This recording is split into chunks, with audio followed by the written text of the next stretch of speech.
On part aux États-Unis pour commencer ce journal avec la création d'un nouveau réseau social. Ça s'appelle Truth, pardon pour l'accent, vérité en français.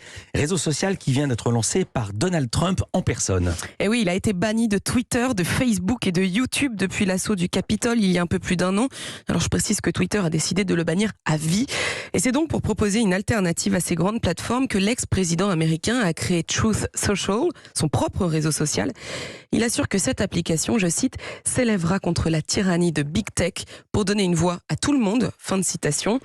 Alors, cette nouvelle plateforme a les mêmes fonctionnalités que Twitter, et d'ailleurs une interface très similaire, avec la possibilité d'envoyer des messages directs entre les utilisateurs, de recevoir des notifications de posts ou encore de bloquer certains utilisateurs. Mais contrairement à Twitter, il est possible de modifier une publication après l'avoir rendue publique.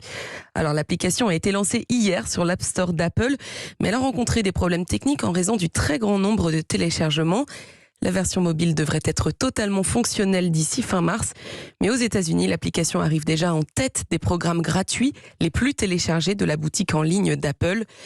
Des observateurs américains notent que ce nouveau réseau social permettra à l'ancien président d'ajouter des briques supplémentaires pour une nouvelle campagne en 2024.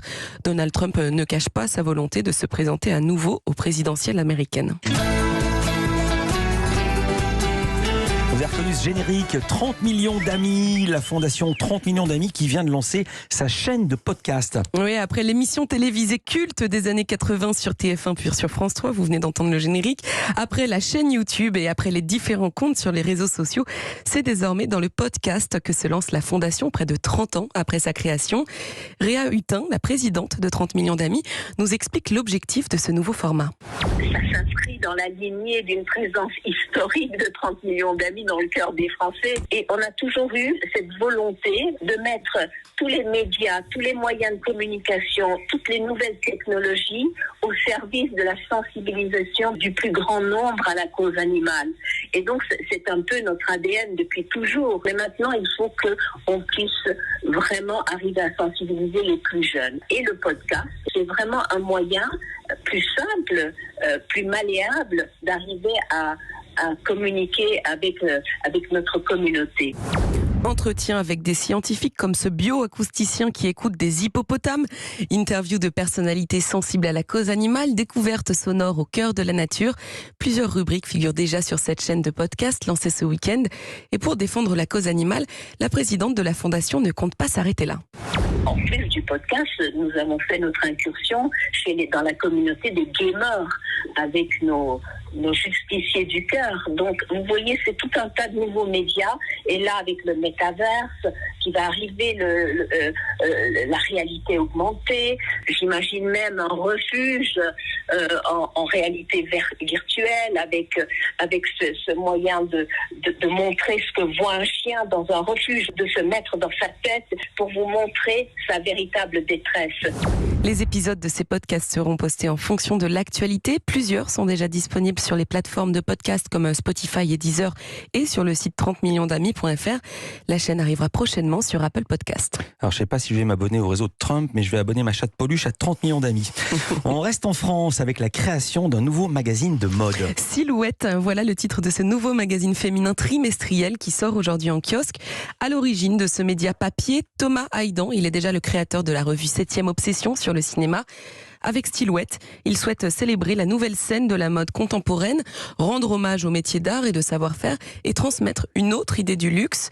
Concrètement, 12 rubriques composent le magazine de près de 300 pages, dont la mode, la beauté, l'horlogerie, la joaillerie ou encore la fragrance. Ce premier numéro aborde aussi des débats contemporains comme la place du soutien-gorge dans la société ou encore cette question qui est posée à des journalistes et écrivains. Les vêtements ont-ils un sexe ? À partir d'aujourd'hui, Silhouette est diffusée en France et à l'international au prix de 6,90 €. Ce premier numéro a été tiré à 120 000 exemplaires. Et je précise qu'on recevra demain le créateur de ce magazine, Thomas Haydan, dans notre info média du jour.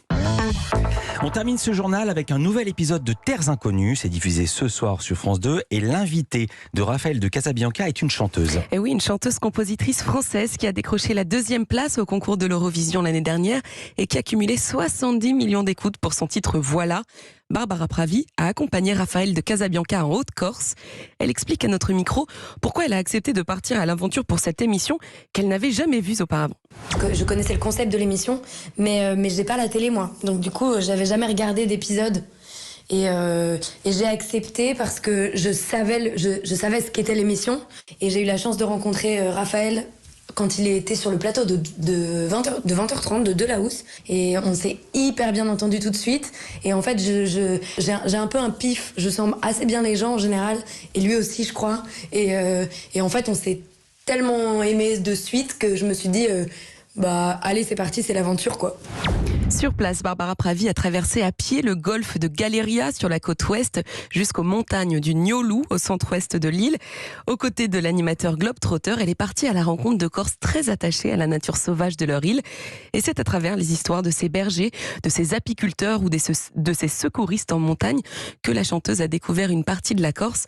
Elle nous raconte comment elle a vécu ce road trip et quels sont les moments qui l'ont le plus émue. Franchement, c'était dingue. C'est une pause pendant 10 jours dans un quotidien qui peut être un peu fou, mais ça dépend comment on le prend. Parce que moi, je trouve que le quotidien des gens que j'ai rencontrés là-bas est vraiment fou. Il est vraiment humain. Enfin, je veux dire, Raphaël, le boucher qui se fait 15 villages 2 fois par semaine pour aller donner de la viande à des gens alors qu'il a 30 ans et qui a repris la boîte de son père parce qu'en fait, il n'a pas envie que justement cette espèce de boucherie ambulante se perde. Je trouve que c'est une humanité qui est géniale et qui est véritable, quoi. C'est des vrais liens. De rencontre en rencontre, tout était très logique. C'est comme si il y avait un scénariste qui avait écrit un peu le film en avance, quoi. Je me suis sentie portée de façon très logique, comme dans un film de Claude Sautet, vraiment, c'est comme ça que je le décris, quoi. Terre inconnue en Haute-Corse avec Barbara Pravi, c'est ce soir sur France 2 à 21h10. Merci beaucoup Héloïse Goua. Toutes ces infos à retrouver dans la newsletter média, inscription gratuite sur europe1.fr. À demain Héloïse pour un nouveau journal des médias. À demain.